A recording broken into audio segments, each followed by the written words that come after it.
This is Newsmax TV. We're pleased to be joined by Marianne Moran. She's an attorney and advocate for states calling for an amendment convention to restore the balance of power between the states and federal government. Welcome, Marianne. Thank you for having me. Let's start by asking you, what is an amendment convention?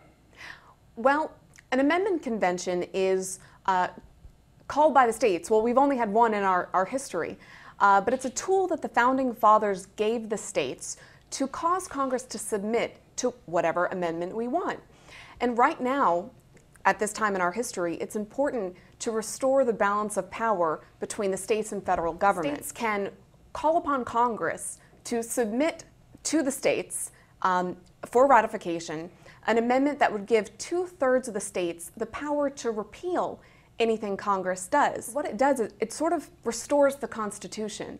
Our Constitution has been ignored for a long period of time. The 10th Amendment is essentially useless because of 50 years of bad Supreme Court cases and problems with the 17th Amendment.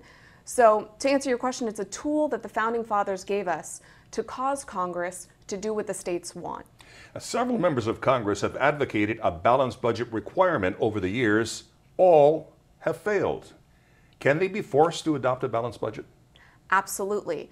Ronald Reagan, after the Carter administration, he had actually asked all of the state speakers and the state Senate presidents to sponsor legislation that would be an Article 5 application to cause Congress to submit to a balanced budget. After that, he had 32 states, 2 away from the needed to get a convention.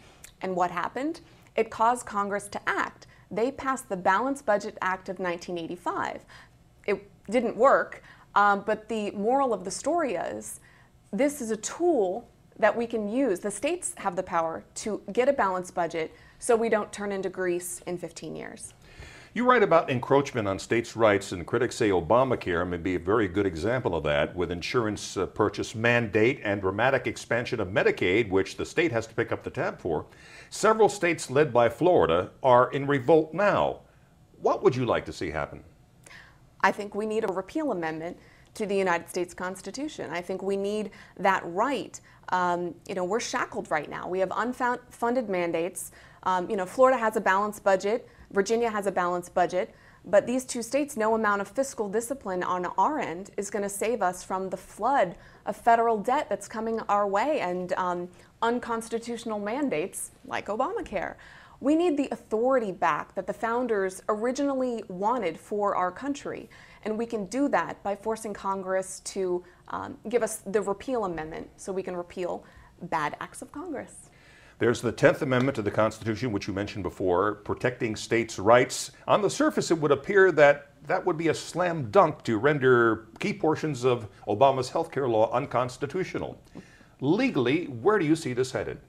You're right, Ashley, but the problem is we've had horrible Supreme Court decisions for the last 50+ years, judges legislating from the bench, interpreting the Constitution incorrectly, expanding the Commerce Clause way beyond the scope of what the founders originally intended, expanding the Necessary and Proper Clause way beyond the scope of what the founders intended.